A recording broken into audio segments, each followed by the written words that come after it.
China presents a daily threat to the UK as he expressed frustration over the collapse of the trial of two British men accused of spying for Beijing. Sir Ken McCallum's comments came as senior MPs announced two inquiries into how charges against Christopher Berry and Christopher Cash came to be dropped last month. Both men deny any wrongdoing. We'll have more on the growing political row over the case in a moment. First, our security and defence editor Deborah Haynes reports on the intervention from one of the UK's most senior intelligence officials. Stepping out of the shadows to warn about threats amid a very public outcry over the collapse of a China spy trial. The UK-China relationship is, by its nature, complex. But MI5's role is not. We detect and deal robustly with activity threatening UK national security. Our track record is strong. We've intervened operationally again just in the last week, and we will keep doing so. I am MI5 born and bred. I will never back off from confronting threats to the UK wherever they come from. Yet backing off is exactly what prosecutors did when they dropped the case against two British men accused of spying for China. Former parliamentary researcher Christopher Cash and teacher Christopher Berry deny wrongdoing. The failure to prosecute clearly painful. Yes, we are frustrated when those things don't happen. In fact, this is not unique. There are sometimes reasons why prosecutions don't work. But the key thing for us to do is to disrupt threats, and that's what we've done. In an annual speech, Sir Ken McCallum warned that threats from China, as well as Russia and Iran, are escalating. In the last year, we've seen a 35% increase in the number of individuals we're investigating for involvement in state threat activity.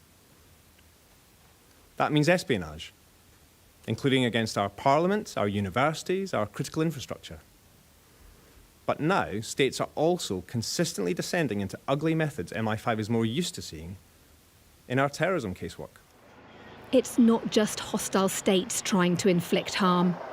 The MI5 boss offered his sympathies to those impacted by the Manchester synagogue terrorist attack. In 2025, MI5 is contending with more volume and more variety of threat from terrorists and state actors than I've ever seen. China denied allegations of spying. We have noted the relevant situation. China's position is very clear. We firmly oppose hyping up so-called espionage activities to smear and vilify China. Such accusations are pure slander. We urge the relevant British individuals to stop making unfounded hype and cease political manipulation. It can't have been comfortable delivering a speech like this in the middle of the spy trial storm, with opposition MPs accusing the government of interfering in the case to protect trading ties with Beijing. It's perhaps why the head of MI5 chose his words carefully. He said Chinese state actors pose a threat to national security every day. But when it comes to wider foreign policy on Beijing, well, that's a matter for ministers. A delicate balancing act as MI5 navigates what it describes as a new era of threat. Deborah Haynes, Sky News. Well, the political pressure on the government over the collapse of the China spying case is intensifying. Senior MPs today announced a formal inquiry into what happened, insisting there are still questions to answer about why the CPS concluded that there wasn't enough evidence to proceed with the prosecution. Our political correspondent Amanda Acas reports. If the government thought publishing the witness statements blamed for the collapse of the Chinese spying trial would calm the blazing political row in Westminster, they were wrong.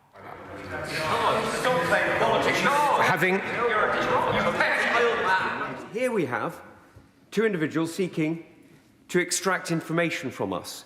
And the government's response is not, as mine was, do everything you can to make sure the prosecution works, but no, process. Well, who the hell's side are you on? This isn't about the bureaucracy, this is about leadership. Ex-Security Minister Tom Tugendhat is one of the MPs allegedly targeted by Chinese intelligence. Former parliamentary researcher Christopher Cash and teacher Christopher Berry deny spying for China.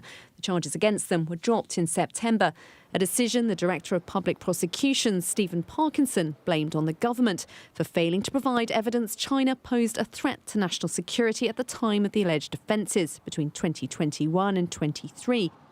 Ministers claim statements submitted as evidence by Matthew Collins, the Deputy National Security Advisor, or DNSA, show that's not the case. It's clear from this evidence, which all can now see, that the DNSA took significant strides to articulate the threat from China in support of the prosecution. The decision to proceed, as the Prime Minister made it clear yesterday, was taken purely by the CPS.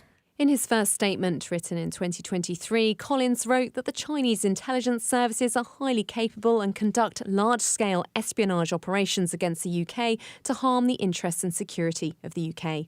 In the second, this February, he described China as the biggest state-based threat to the UK's economic security.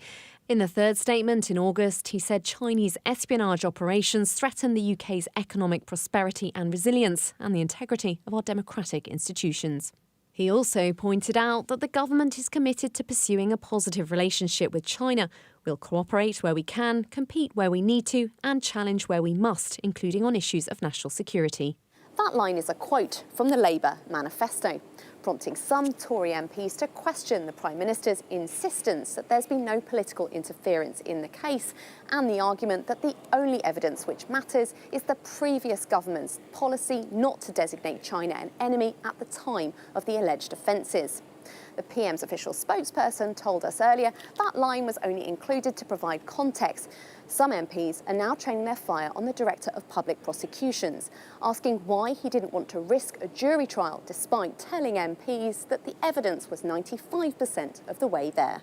Tom Tugendhat and fellow Tory MP Alicia Kearns, who also worked closely with Christopher Cash, met with the CPS this afternoon. Both are deeply angry. I do not feel that I can get on with my job, which is to help make the British people safer. And the message it has sent to hostile states, we are in a weaker position as a country.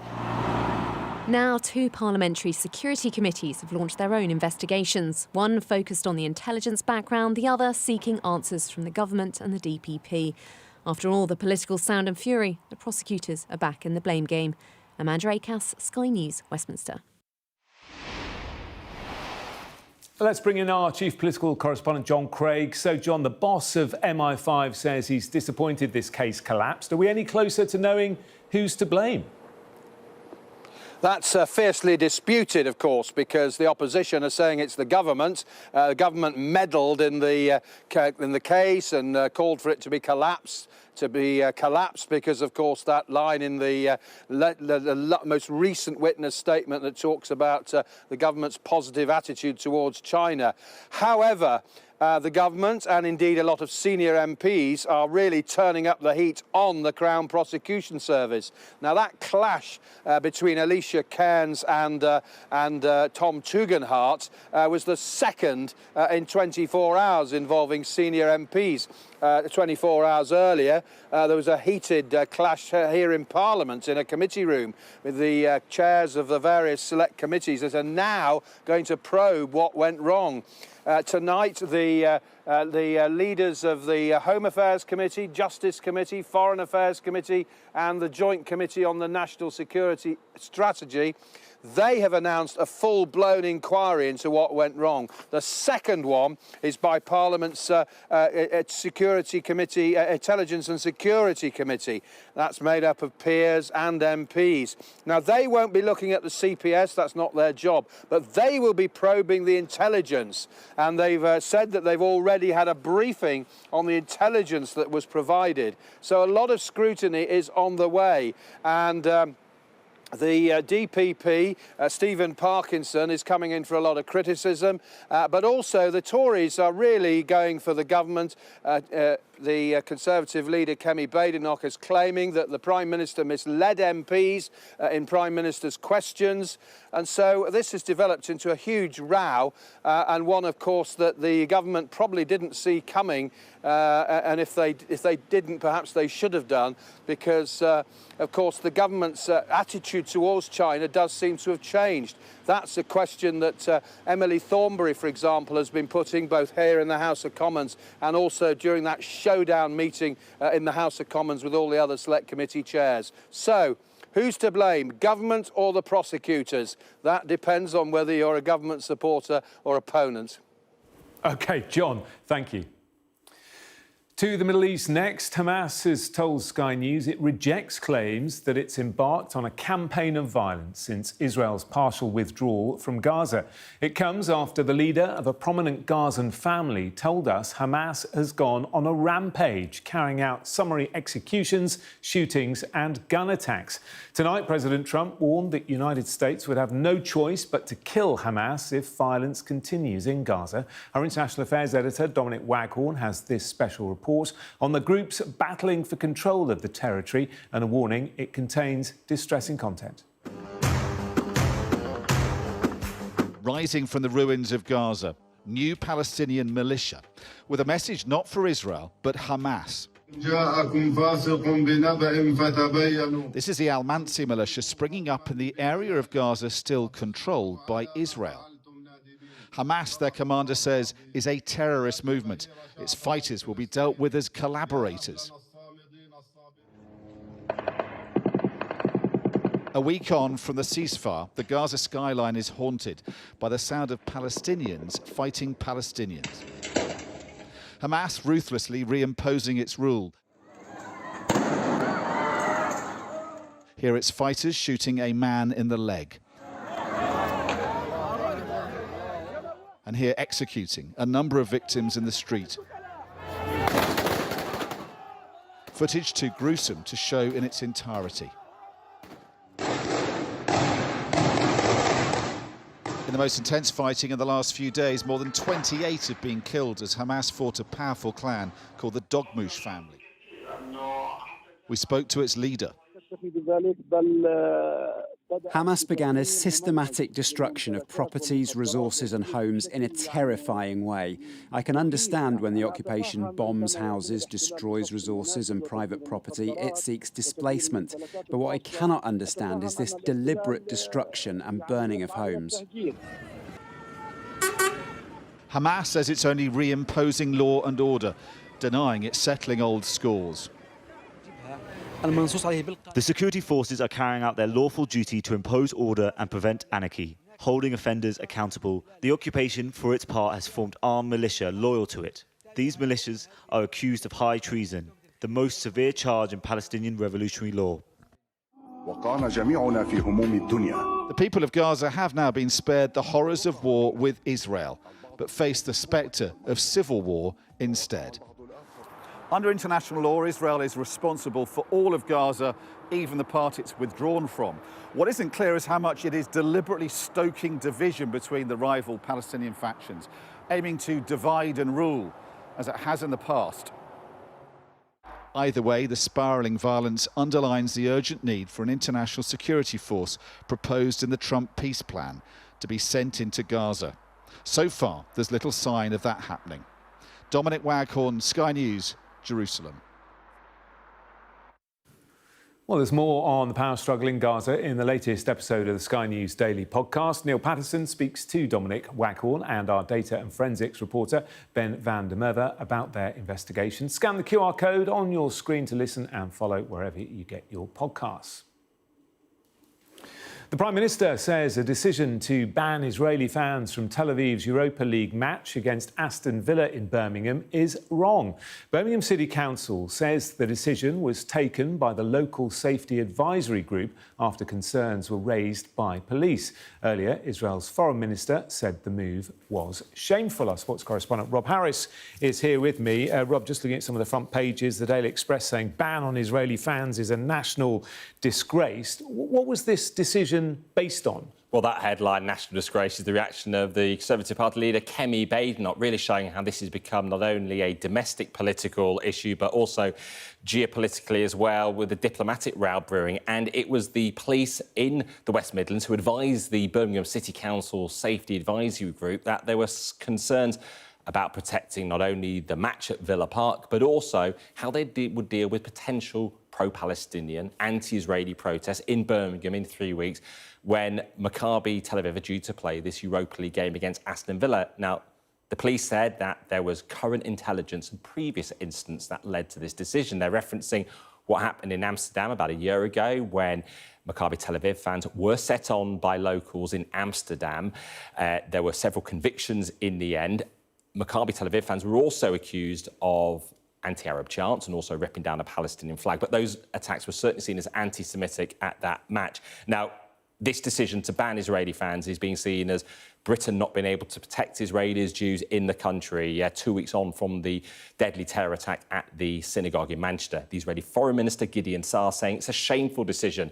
He said he calls on the authorities to reverse it. And amid that growing backlash, we have now heard from the Prime Minister Keir Starmer, who has called it the wrong decision by the council in Birmingham, which is Labour-led. He said, "We will not tolerate anti-Semitism on our streets.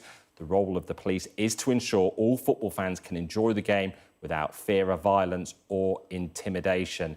But the campaign against anti-Semitism groups certainly saying that there are questions about whether Jews can participate safely and equally in public life. If this is the reaction from a local authority, which is to ban Israeli fans from coming to a match here. There had been calls to ban Israeli teams over the war in Gaza from international football, but the push for a vote collapsed after we revealed the Trump administration would intervene, and then we had the peace deal over Gaza. OK, Rob, for now, thank you. Donald Trump says he will meet the Russian leader Vladimir Putin in the Hungarian capital Budapest for talks aimed at bringing the war in Ukraine to an end. The leaders spoke for 2 hours by phone this afternoon in what Mr Trump described as very productive talks. This may be such a productive call that we're going to end up, we want to get peace. We want to stop the killing. 7,000 people a week, can you believe it? We want to stop the killing. So I'm going to speak to him and the speaker, Mike Johnson. I'll speak to them a little bit later and I'll tell them about this, and we'll make the right determination. I'm not against anything. I'm just saying it may not be perfect timing. It could happen in a week or two, but it's at my option, as you know. Let's bring in David Blevins, who joins us from Washington. David, this comes as President Zelensky prepares to meet Donald Trump once again.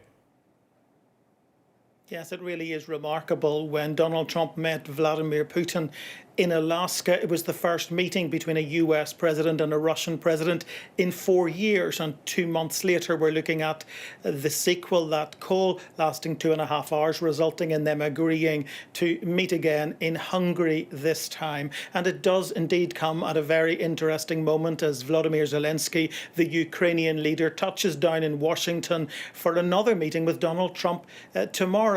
President Zelensky is here seeking access to Tomahawk cruise missiles, long-range missiles, to give Ukraine the ability to strike deep into occupied territory without going near enemy lines. And there was speculation that the US was going to give him that. He says talk about the Tomahawks is what has brought Russia, in his words, rushing back to dialogue. But the president, I think, is pouring scorn on any suggestion that Tomahawks may be handed over. He says America can't afford for its reserves to be depleted. He's also playing down any hope of Zelensky meeting with Putin in due course, saying they don't get along very well and that his meetings with them will be separate but equal. The president says the peace in the Middle East may have a knock-on effect in Ukraine. That's what is giving him hope right now. But when you consider that he's come from that showdown with Zelensky in the Oval Office back in February to a place just last month where he said Ukraine may be able to win back all the land it has lost,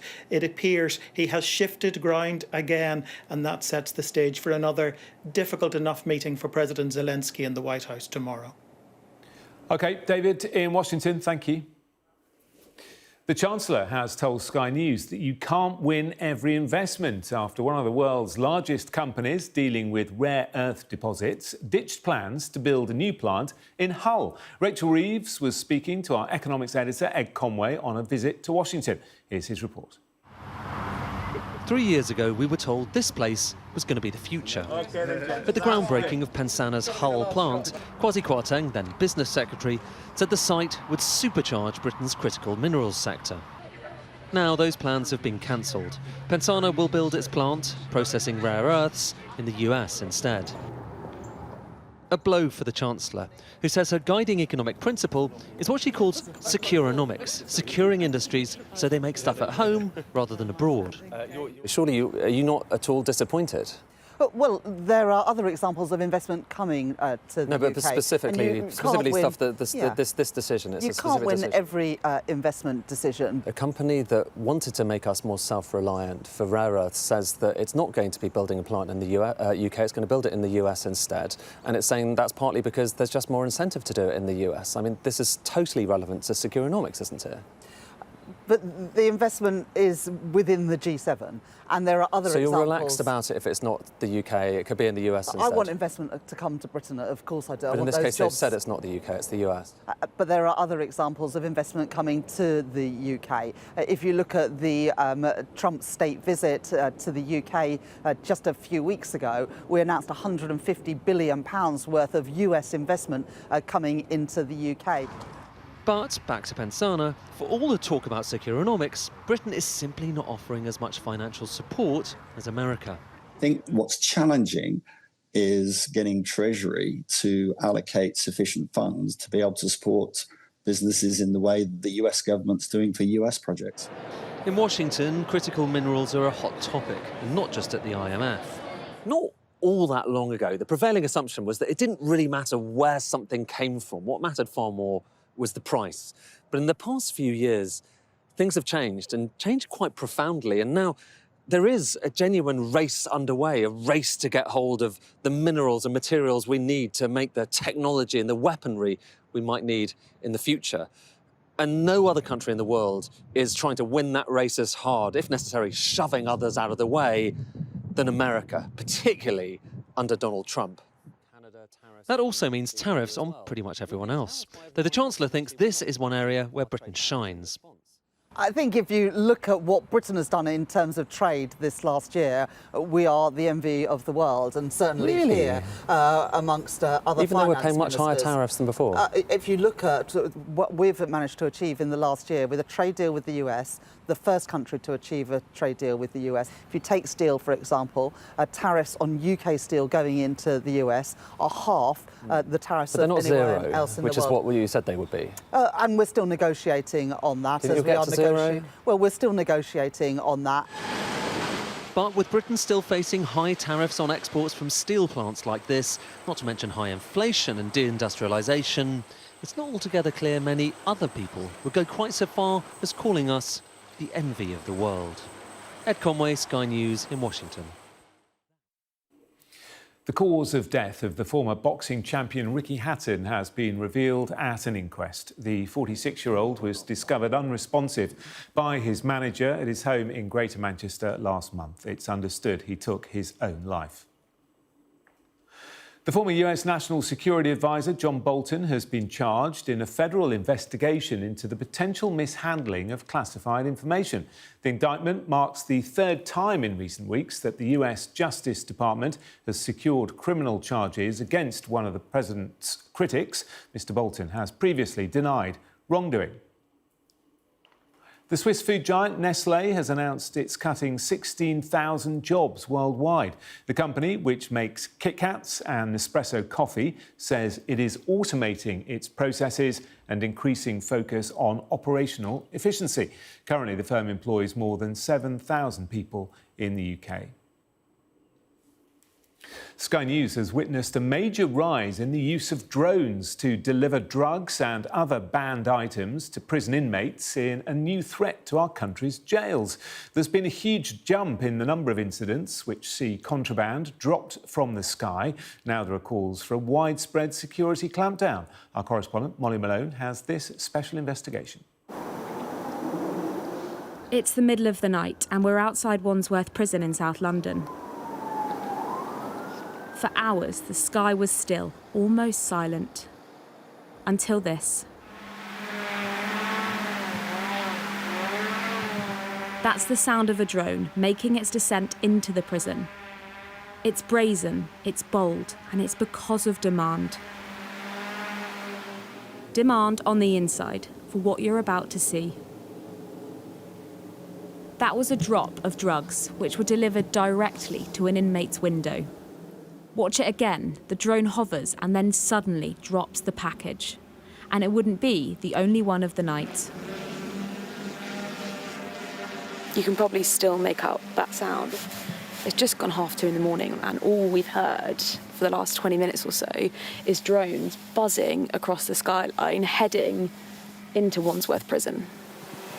Look carefully at the bottom of the screen. You can make out the package dangling at the end.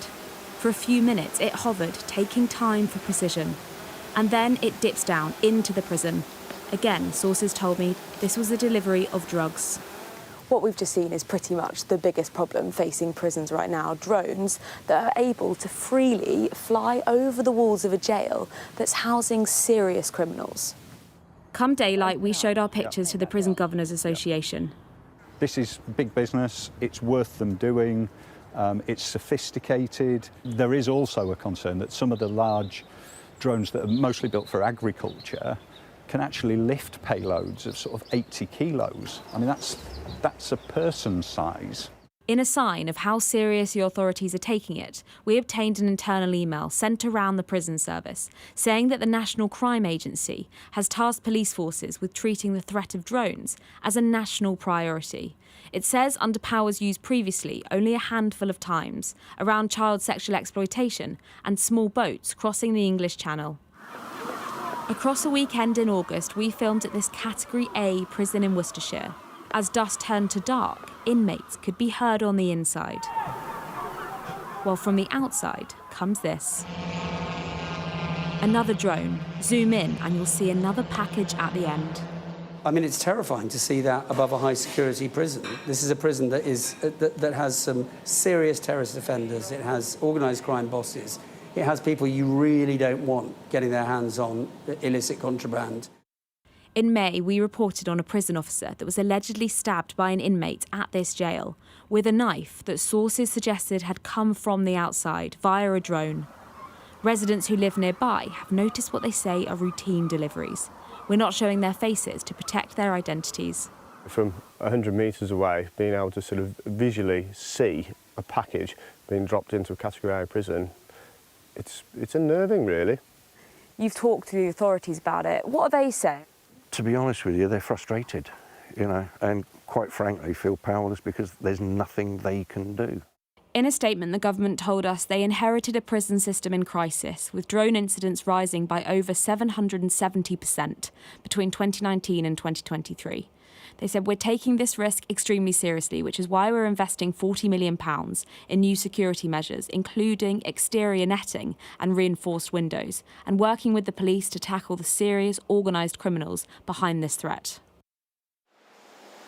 Prisons are ultimately about public safety, keeping danger and criminality contained. But at the moment, demand on the inside is driving deliveries from the outside, of drugs, weapons and even takeaways. The drops we saw were later intercepted by staff, but this is a trade that appears to be easy, accessible and only getting worse. Molly Malone, Sky News. And in response to Molly's report, the Metropolitan Police told Sky News the Met takes all reports of suspicious drone activity at or near prisons extremely seriously. These incidents can pose significant risks to prison staff, inmates and the wider public. And we've also heard from West Mercia Police, who said we continue to respond robustly and immediately to all reported sightings and intelligence in relation to drones near HMP Long Lartin. As a result of intercepting suspect vehicles, we have prevented drugs, weapons, mobile phones and other contraband from entering the prison, as well as seizing the drones attempting to convey these items in. And a little bit of breaking news. This year's Mercury Music Prize has been won by the singer-songwriter Sam Fender. He won for his latest album, People Watching, at the award ceremony held tonight in Newcastle, seeing off competition from bands including Pulp and Wolf Alice. And that was Sky News at 10. Coming up, we'll take a first look at tomorrow's papers in the press preview. Tonight, we're joined by the political journalist and broadcaster Theo Ushwood and the political correspondent for Politics Joe Ava Santina Evans. Among the stories we will be discussing, this on the front of tomorrow's Guardian, the headline, MPs press top prosecutor over collapse of spy case. Talking about that and plenty more after the break.